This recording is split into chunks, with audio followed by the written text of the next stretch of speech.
anything private. Remember, this is a not-for-profit handling a public emergency that has a public purpose and an effect on the public world. So we've got to make sure of that. All of that to say, we've been in touch with GOSEP. We're going to probably help them make a request to get a generator here to back them up rather than try to do it through the city. But if I can't, I'll do it through the city. It's a reimbursement issue. That's all there is that makes it that way. I never toured that particular one. How many bids they have?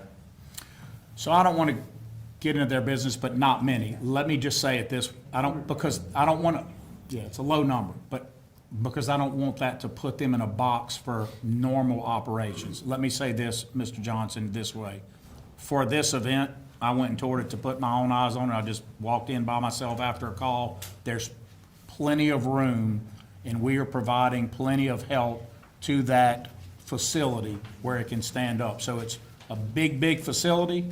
There's lots of parts in it, a chapel and other things that can be converted. They have a plan. The sergeant walked me through everything. I can see how they can make this happen. We have a lot of cots from our stuff. We have resources. We are making anything we have available. So, in essence, we're not. I just don't want to I don't want to get into their normal operations. It's not to not be transparent. I don't feel like that's my place to do, but I'll be happy to tell you as soon as the council meeting's over. And if you think that's a public issue, then we can go back and talk about Well, they it. have a plan to provide. for I'll more walk than in, one. show me your plan, yes. So, Women have a separate dormitory. It's very separated and very well thought out and done. so we're not doing one where we're relying on the Salvation Army. We think we can stand that up better than if we were to do one. It's a great question. First thing I did coming in today was, let's talk about some Corporal Act of Mercy stuff. We need to be prepared on our own. Our team talked very frankly about it, and if we were to have a power outage where we are, the problems that flow out of that with a lot of folks in ours would compound this issue. What we think is, if they can hold what we need and we're focused on one place, Mr. Lawverdane, that it's a much smarter logistics move for the city than to need two backup generators that we would need there. The Bolton Avenue Community Center is where we would do it. It is our best one, but it's massive in size. And to back that up, should it go down, would require a Jenny of a very large one. All of our Jennies of that kind of size, remember, are backing up water, buildings, public safety issues. So that's an election we make, but we spent a lot of time on that question. Mayor, Having said that, if the emergency extended into that need, we would have a plan. we have enough for consumption? We do. Good. Pass this down if you wouldn't. Mayor, What was your question, Mr. Thorne? He was gonna get into the water well issues. These are things I'll cover at, I'm just gonna take y'all's questions and go through the report, or if y'all wanna, it's up to you. I'll either do a briefing afterward and walk through it, or I'll do my briefing as we go through it. It's totally up to you guys, whatever you want. okay, my question, Mayor, with professional services and especially utilities and other divisions, other entities that I spoke with around the state north of us have already contacted these people. Are we gonna be in competition with getting those services, or do we have enough people that will do this? You're always in competition in an event like this.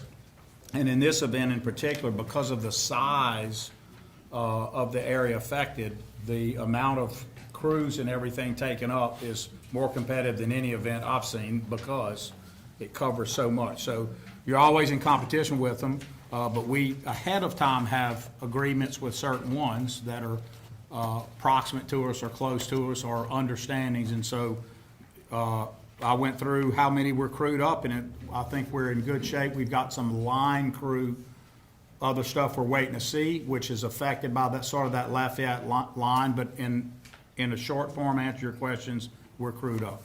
So what exactly, tell us all that you know about the pending ISIS. Tell you all that I know about it. It's okay.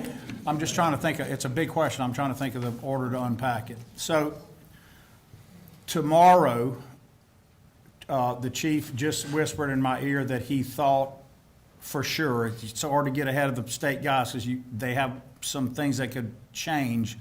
We think tomorrow at 3 PM, the leg of 49, at least from, that covers our end of the city to city, so 15.5 miles. 15.5 miles would roughly be Sugar, not Sugar House, but past Sugar, Willa Glen All the way to the air base. Air Base is gonna be shut down. So that whole elevated area would be shut down, which I'm sure our guys love, just knowing from the briefings we've been in all day, because it didn't happen last time. Remember the February 21 event in 2021, massive event?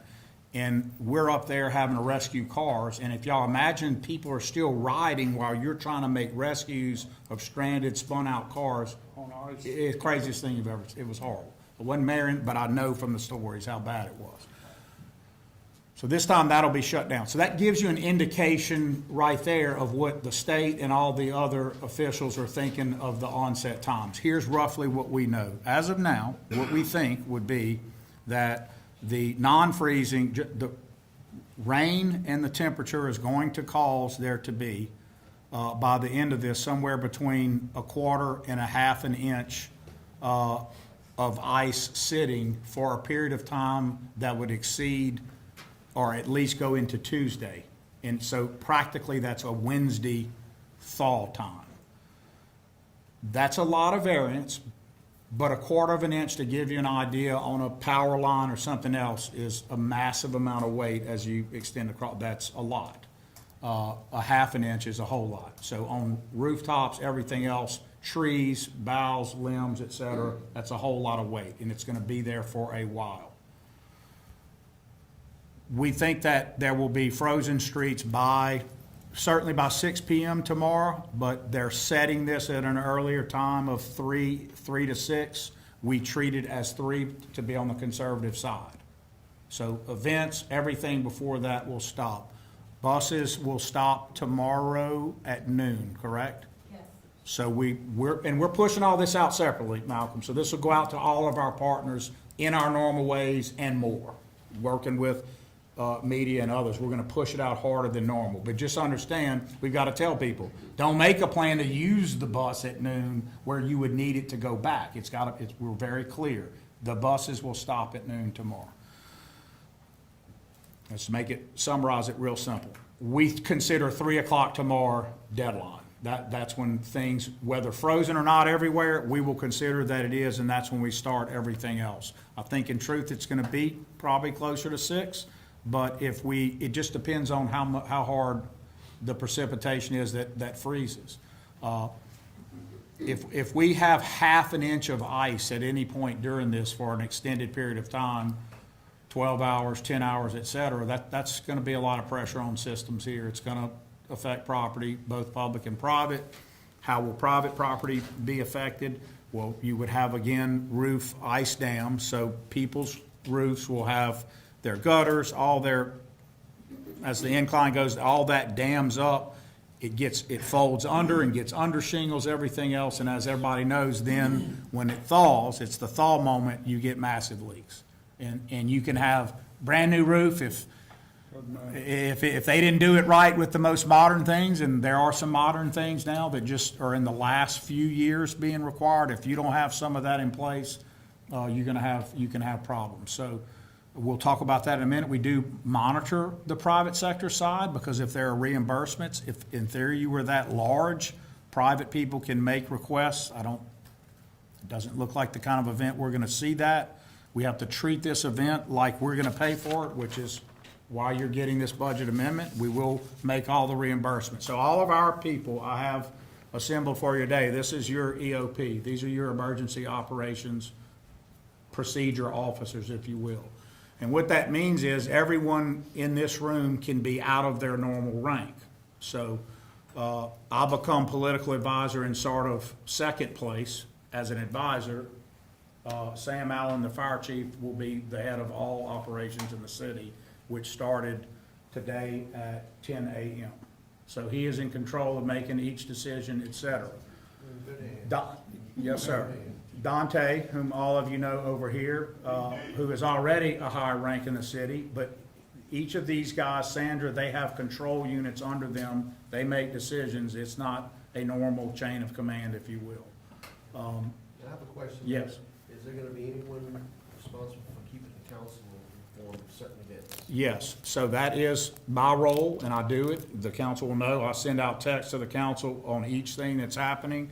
Mr. Caffrey's role is to the public. That is my role. I take the responsibility of keeping the council informed, taking your calls, calling you ahead of time, saying what things are happening.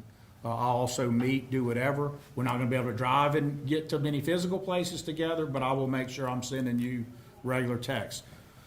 Careful about texts. Obviously, Stephen and them can ask for every text that we send as a public record. That doesn't bother me, but just, an economy of words is good. There could be texts that wouldn't be public records if they pose a security threat or other things, or we're in an active situation. And I would usually let y'all know that. So in an emergency, I might have a little header on the text that says, here's what I'm about to talk about. Serious moment-to-moment issues, if there are any, I will probably contact Cynthia only. Just bear with me for a second. She's the president. There will be some, I would say, Madam President, advise your members. There are some things, if they were super formal, Cynthia and I advise Donna to put something out. But for the most part, I'm gonna send all of you a text. And it'll kind of tell you where things are. Hopefully you won't be getting many, because hopefully this is gonna be an event that involves a lot of property damage at the other end of it, which is terrible, but is not involving wrecks, power lines, deaths due to cold, etc. So we're hyper-focused on making sure that people have a place to keep warm. I won't let that go. I'm working with Salvation Army. I am, at this moment, it doesn't mean it stays, at this moment, very satisfied with this new leadership and what they're bringing to the table. I personally went and met them and am very satisfied with this sergeant and his team. And the quality of the building and the cleanliness and everything I saw about it was just, couldn't have been more pleased today. Other thoughts about the events? There's just gonna be a lot of power line issues, and there's gonna be a lot of people sliding off roadways if they get out there and choose to drive. We are usually not heavy about issuing mayoral orders that you can't go to work or go to businesses. We're usually, particularly in hurricanes, this might be different. If it gets to the ice level that I think it does, I don't make that call. Sam would make the recommendation, and the chief of police would make a call about widespread road closure, business shutdown. We do not generally at all enter into private business shutdowns, but we do enter into nobody on the road, so you can figure that one out. Not telling you your business is closed, we're telling you you can't use the road to get there. I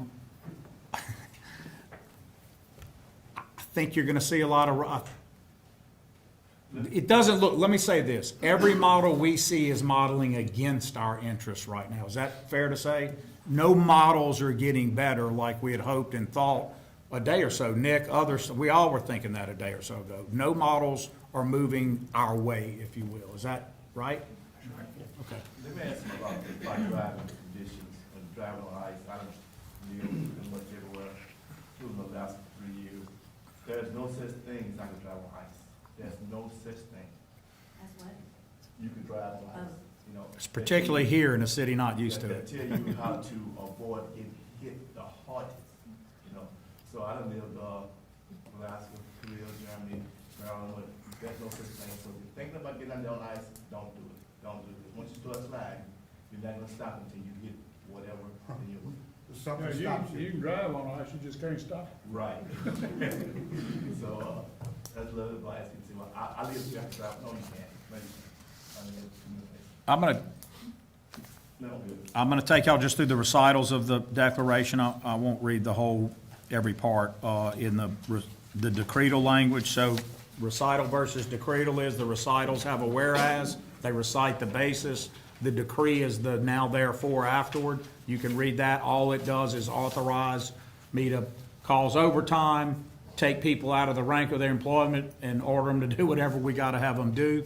The important thing is, it is declared that there exists a state of emergency requiring formation and implementation of the emergency operations team and emergency operations procedures of the city of Alexandria, beginning, and this is when it began for real, January 21, 2026 at 3:50 PM is when I declared it, and it ends as yet to be determined, but at least through Tuesday, January 27, 2026 noon CST.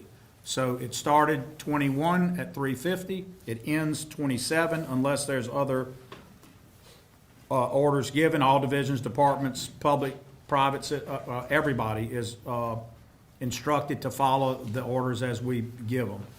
In your ordinance, I gave a February 6th date, I believe, and the reason for that is if you look at the National Weather Service and the events, there's really two events that could happen. There's this event and a follow-on event. Yeah, it is. I noticed that they had written your ordinance as, it looks like a single event to me. So rather than correct that or make y'all have to go through an amendment, which if Trey wants to do, he can, the body of your ordinance talks about two events. And what that means is, for our purposes and what you're authorizing, if we see one event start to wane, thaw, et cetera, and a new event starts, they're still fully emergencied up, we're still in our full practice that way, we're gonna roll into the second event, if that makes sense to you.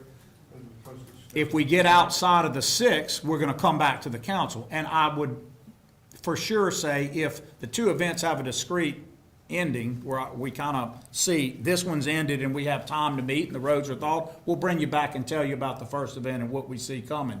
But in the case that this were to flow through in a terrible catastrophic situation, two events that proximately close temporally in time, we're riding through two events. Does that make sense? Okay. Absolutely. All right, so that's in the body of the ordinance. That's all it does differently than your title, is explain that situation. The recitals are simple. It's a severe weather threat to Alexandria is being predicted according to the National Weather Service and other reliable sources. The significant weather event is large and affects all of Rapides Parish and beyond, potentially requiring joint emergency services and assistance in and around the Alexandria metropolitan statistical area. Whereas securing appropriate and additional professional service providers and authorizing overtime and special work details, especially for utilities and other divisions, are essential functions, and each is required to be made at a meaningful time ahead of the potential event. And whereas the predicted weather event poses a significant threat to life and property in the city of Alexandria, National Weather Service has issued warnings that indicate Alexandria may experience problems such as down power transmission lines, extremely hazardous travel conditions, and life-threatening freezing temperatures. Thus, it is prudent to prepare for emergency response by the city to address such conditions after the event based on the current understanding of significant lingering negative effects, including more storm activity on top of the event, a follow-on event. And so now therefore I, Jacques Roy, and I make the declarations. You're hearkening back to this, but the truth is your ordinance is more authorization than this. So it assumes, we didn't know at the time, that there may be more orders than this one as we go on and see. So the authority granted in your ordinance is the larger. Normally it would be your ordinance would authorize more authority in here. In this case, it's the opposite, which is council strong, not mayor strong. So that's a good thing, at least from the council's end. I'll answer any questions. I think we also passed out to you the budget item, so you'll see it's just $500,000. That should cover us, because that would be a depleted amount that we need to have there. Guys, I can't tell you what this will go up to, how fast. I'll look at $500,000, for example, and think of the last events. We've done $500,000 and as much as $750 in hurricanes. I think of the cost of any service and where it is since pre-COVID to now, and I think I think 500,000 was short, but it'll get us started. County government, He's declared, he has declared, yes. so therefore we have state money coming in behind it something. We don't necessarily, so no. My answer is we are on our own until we meet certain national thresholds and make those reimbursements. But I said I'd give y'all on that. So the way we run our system, Curtis over here, we keep every IAP, incident action plan, together, military, you understand that. And there, it can be one or two sentences, but every act we take, we document. And that is essential to be reimbursed. And so we had a long meeting today about that. I am happy to take y'all through our whole, what we do at the EOP. It's up to you on time, but I can walk you through what I did this morning with the team and show you how we do it, or we can do it after, or we can do it in pieces. But just know that I take each division, where are we, and through the conversion line. This area utilities, where are we? And I get reports from them about where everything is. And I ask a lot of questions. Landon is here. Tell me about the zoo. What are our animal husbandry issues? Do you have the proper generator set up? Are the Jennies there? He actually kind of felt like he wanted another one, and we've located it since then for him, so that's done. Mayor, Go ahead. do we know where our most vulnerable citizens are? No, I would have no way to On know the that. street, like, So that's I'm glad both of y'all are saying, you're kind of giving a different answer. That's a great point and question. We had that discussion this morning. My obligation is not just to whom we would consider the homeless folks, which is there. In this event, I have to consider that there will be numerous households that are in housing that is substandard, that have floor heaters, all kinds of other problems that are high risk. And so I can't look at the housing need just as taking care of homeless, but instead having plans to take on other folks who are vulnerable, whose families may not have the resources to do that. And so I would encourage the citizens, look for the vulnerable whom you know, not just in your not just family, but in the community, and help identify those needs. And we will figure out ways to handle that. And I would also encourage the citizens, don't wait until we're in the event, because we will be trapped by the same resource problems as everyone else, meaning the roads will be impassable. So think about during the hurricanes, it's sometimes like, where are the crews? Well, they can't go out in a full lightning storm. They have to wait. Similarly here, there are going to be times in this where it's going to be very hard. We have people that can mow through it a little bit, but it won't be like they can just be out there. And so the time to identify the vulnerable in the community is now. It isn't tomorrow at 3 o'clock, and it isn't tomorrow at 6 p.m. It's right now at 4:30 today, on the 23rd. We need to have knowledge about that. So any way all of you can help, that gives us a better hard count, Cynthia, on do we need to stand up something else? And if we did, where and how? And it should be as proximate as we can to Salvation Army. That probably is Bolton Avenue. It's our best asset to do it, but I don't know that. We have to think about how we could stand up anything if we had power losses. So right now, I'm good on Salvation Army. So be thinking about vulnerable people in the community. So let's do this, Mayor. Why don't we plan for work? I mean, I know we plan for work now, but with that Bolton Avenue, how long would it take us to set it up? Say if we give you a call at 12 o'clock tonight, how long can we have that set up? I don't, it wouldn't be at 12 o'clock. We wouldn't, that's not how we would do it. We will know tomorrow those kinds of things. Look, there's a little bit of disappointment in some of this. I'm not going to knock our other partners. I would say that our taxpayers built a center out there for some very specific purposes. And it was supposed to stop the whole need for a return to what we're doing, which is marshaling local resource, Right. when that was the point. And I feel confident about where we are with the Salvation Army. I will have a better private text to you guys later about any changes.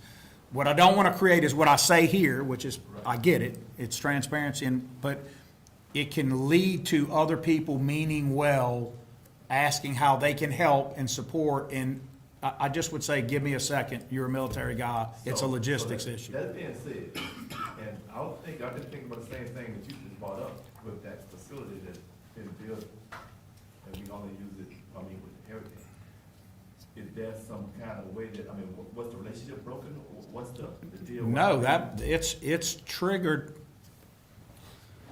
I don't like to speculate. I speculate that it's triggered a lot by heated events like hurricane events, and that its triggers had not thought through in Louisiana cold events. But we're seeing, and I get let me have a conversation with you a little more offline about it. Again, not to be not transparent. Here's my transparency on it. I don't want to make state actors mad, and I don't want to downplay any decisions or challenges they have that I don't know about. Suppose there's an issue out there to that infrastructure that's unique or specific to this, and I don't know. So it'd be very premature for me to comment on it.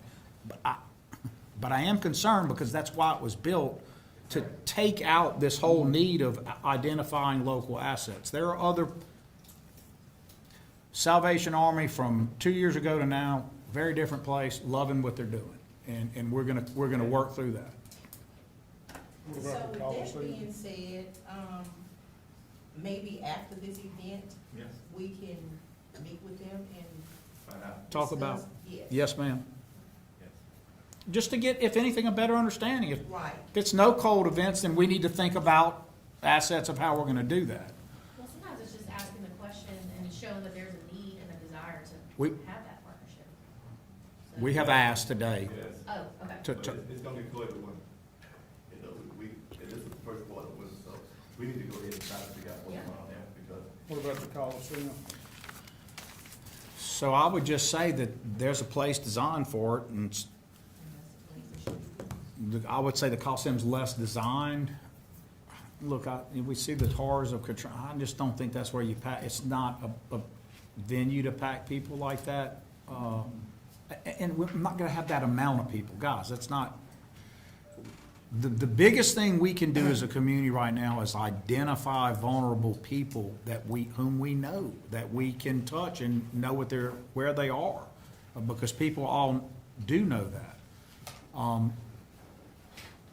It could be housing that somebody would be embarrassed normally to kind of out someone on, but you know they're living in a house that is not connected to anything, and you didn't want to out them because it's illegal to do that and all that. Maybe that's a time where you give us a call and say, you got to promise you won't use this afterward, but we got to do this now. And I mean, those are the kind of decisions you make in emergencies that normally you go, I can't promise you that. We're going to have to then immediately do something. But if it's about someone's life and we're in the middle of an event like this, our decision-making we weigh things a little differently. Mayor, if I may, the EOP lead person is Mr. Curtis Fogelman, am I correct? No, as I just said, it's Sam Allen. Police chief, Fire chief. Fire chief. All right. Curtis is the assistant, but he coordinates about 3 positions in that role. All right, I spoke to several ministers this morning after they found out about our meeting today, and there, this is PSA, a lot of churches have canceled church for Sunday. And, the Rapides Parish School Board was active enough to cancel all activities tonight through Right. Monday, and they will come back Monday. So that's just a public service announcement, since everybody may be watching this, don't go to, churches are gonna be closed. Most churches, the pastors, they called me this morning, are canceling services, and they're gonna do, online service for Sunday, excuse me. And I'm glad the school board was proactive to cancel everything starting tonight through Monday, so children won't be out there in danger. All right, thank you for, correcting me on the EOP lead person. Question? Let's go over, Joel, Mr. Green brought up some important points. Michael, you want to give our closures now that we know of? Good afternoon. At this time, we have closed all city facilities for Monday of the coming week. So all offices, all facilities will be closed. We will end bus operations at noon on Saturday, and trash pickup will be suspended for Monday as well. Pending on how the weather progresses, we will get back to you all as well as the public as it relates to what we will be doing going forward. Looking at the models, Tuesday doesn't look good. It's hard. I don't know, normally I would say, we'll let you know on Monday doing it. I see you laughing, Angie. I know why you're laughing. She's making her plans, they ain't gonna be work on Tuesday. That's what that is. And since we're talking about Tuesday, we're gonna reschedule council. I saw we were gonna ask y'all and then didn't want to overstep our bounds, but there's not gonna be any way to resource it. We can't ask people to drive it. Tuesday does not look good We're at all. gonna reschedule and, Okay. Ms. Donna sent out an email to everybody. We received it. So no council on Tuesday. I don't normally do it this way, but on a preliminary, it doesn't look good for Tuesday. If we were to bring everybody back or say Tuesday's open, means there are a whole lot of predictions were wrong, in a very good way, wrong. So let me go over our what can you do at home. So at home, for those listening to us, and this would have been part of the briefing later, but we can still do whatever you guys need. Listen to weather bulletins, so pay attention to news sources. Listen to weather bulletins. Cut off any kind of water you would have running now, which you shouldn't, because it's not like you're running your sprinklers this time of year, at least most people. Some people might be. When you drip water, you should drip the water. Drip, drip, drip, drip. It's fine if it's a quick drip, but if you think you need a stream, you don't. The pressure is sufficient to do that. Do not stream run your water, no matter how thin the stream is. One of our greatest risks would be going through elevated water storage and having that problem. That is a real issue at home. Please be a partner with us at the city. Drip your water, don't run it. We could have a problem if we run out. All elevated storage right now is full. What does that mean? So the big whopper behind Spirits, Burger King right there, that's 1 million gallons. So those at that size, and you know where they are in the city, that holds 1 million gallons. We have several, and a few not quite as large as that. So how much is in elevated storage right now, roughly?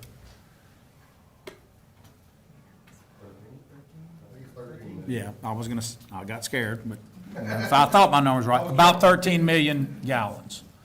On a hot day, we don't touch, we wouldn't hit that. We wouldn't hit nearly that. Ironically, people get this really wrong. So you imagine that we would set that limit on the hottest day of the year. It's when people run their water in events like this for frozen that we hit those kinds of numbers. So please drip your water. I know people, you have to run it by, it has to be the stream to do it. Not just drip. Dot, dot, dot, dot, dot, dot is enough. You could even be less than that. I have a question, just one faucet or multiple? So that's a great question. What faucets do you do? You'd have to kind of know your house really well to know what they go on. What do you want me to say is the best practice? Another practice to help is. Come on up. Open your cabinet. Come up and introduce yourself. Yeah, open your cabinet, sure. Barrett Diesendorf, I'm the water operations superintendent.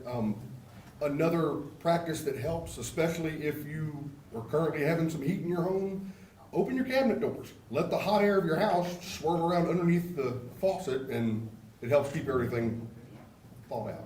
Yes. And these are just practical things. For people who have a lot of faucets and things outside, if you know you're not going to be using those things, they'll naturally thaw and take care of themselves. You don't have to drip every single thing. It's about dripping the things where you know you're going to have use during the time of this. So if you're fortunate to have outside sinks or kitchen stuff, please don't focus on that right now. No, in fact, anything outside the house, if you could wrap it up. Would be better. And leave that to go natural, contract, and thaw on its own. Sir, on the dripping, as the mayor just said, if you know your house, would it be best to drip the farthest faucet from the front of your home? Yes, sir. Where water comes in, and I put foam covers over my two Yes, sir. externals. And I do open my cabinet doors to let the air circulate through.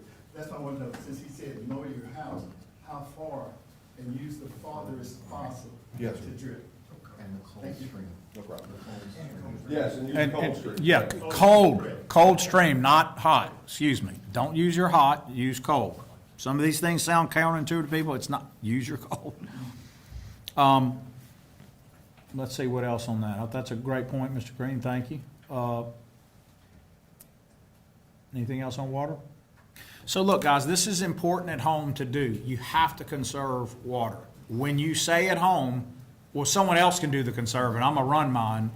There are a bunch of other people saying the same thing. Don't be that person.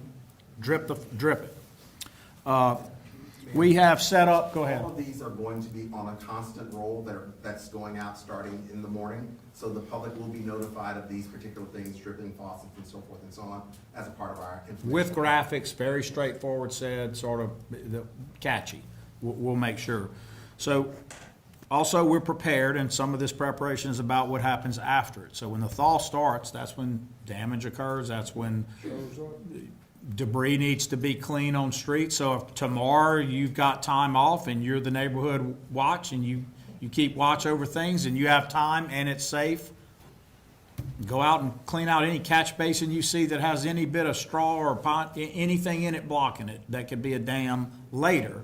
When everything is really a lot of water runoff. If everybody remembers February 2021 when it thawed, it looked like a rainstorm was happening when it wasn't raining with that amount of water moving. So let's make sure of that. Our public systems and utilities to them are backed up as best as we can. The road systems and bridges, I heard them on a call talking about Purple Heart and some of those things. I think that I-49 is going to shut before some of those to allow some ingress and egress between Pineville and Alexandria, but they're going to make those decisions on the fly, and when things get dangerous, it's going to happen. One lane of each. And each is going to, I think Purple Heart and Jackson, it's just going to be, Purple Heart and Curtis Coleman. And Curtis Coleman. Purple Heart and Curtis Coleman will both be one lane of traffic. Jackson Street will be one. Jackson will close, that'll be frozen quick. Okay, other things about home. I said the basins. Oh, driveways. This is a strange one that also seems counterintuitive. If your driveway has a slope, a large incline from carport to going down, like mine, don't learn the hard way. If you're deciding to play around and back out the car, if you got a nice heavy truck like it could slide off of that across a fence and into your neighbor's yard. Didn't happen to me, but almost did. Make sure if you have those kinds of inclines, you're talking about a half an inch that can be on there, you're not stopping that. So don't go out at all and drive if you don't have to. That's not going to be a good thing to be doing. Heed the executive orders and essential business directives. We've known in storms, everybody on this council knows people pass by in the water, pushing water into houses and all that. We don't like it. Nobody usually gets arrested for that, but it makes a citizen mad at you when you do it. This is a little different. You're endangering all the public safety folks if you're out on the roads during this ice. If you're not supposed to be, and there was a deliberate and clear order at the executive level not to use roads, they're not going to, if you get stopped for that, it could result in an arrest. It could. So let's be careful about that. So stay off the road if we get to that level at all. Stay off the roads no matter what. You don't need to be on the roads tomorrow and the next day and Sunday if it's that big a problem. Keep debris and trash out of any diversion canals and drainage rights of way. Assemble your own little disaster supplies kit just to make sure in case you have to go to a neighbor's house or something else. Get your essential things together. Prescriptions, all that needs to be taken care of. Flashlights, flashlights, flashlights. You didn't hear me say candles for a reason. I'm not telling you can't have candles. I'm saying candles cause fires. Flashlights, flashlights, flashlights. Have batteries. A battery-operated radio would be something to have. I can tell you that if things get bad enough where we have massive outages, we will go to our radio partners. I've already talked to Stephen and talked to him at Sinlaw Broadcasting, and you'll hear us, we'll be back to radio like we've had to do in the past. There are also people who don't have this, believe it or not, and this, so I'm talking to them about how they could have some people at the radio station standing by. I know that Stephen was asked to spend the night. I'm not sure if he said yes. Big community player, but so if we have to get somebody there and back, we will. I'll just answer any other questions. I think we've gone through everything. Again, I will take y'all through any level you want to go through of the detail this morning, but that's most things in a nutshell where we are. I know with boats, you're liable for your wake. I would assume that you're also liable for your wake in a car, so. if I do damage to you. Yeah, we won't be seeing the wake until it's thawing, and I doubt you'll see it then. What we're gonna see is people sliding off the road, Absolutely. hitting a utility pole, knocking out people's power, which are all real things, and then causing a crew that could be saving a neighborhood from an issue to have to go divert and take care of someone because they decided they could drive on ice and knock out a utility. Look, I don't think that, even if you weren't arrested, that's gonna be a huge cost. The city would recoup, we'd recoup that. So let's not be knocking out our utilities. All right, questions? Also, you might remember that we do recoup some of the expenses that we have, but it's really not very fast. Yeah. Even if it all gets declared through FEMA the right way, and there's a lot of dynamic flux with FEMA's, it's a lot. It takes, I don't know, David, y'all were still recovering stuff from Laura Yeah, just in this cycle of the council, so It's years. we try not to depend on that too much. All right, media questions? Now, what is this about? We need a vote on this. We don't vote on it. Yeah, I haven't voted yet. I'm gonna call for the question. Question, let's vote on this. All right. All in favor? Any opposed? Motion carried. All right, thank you, Councilman.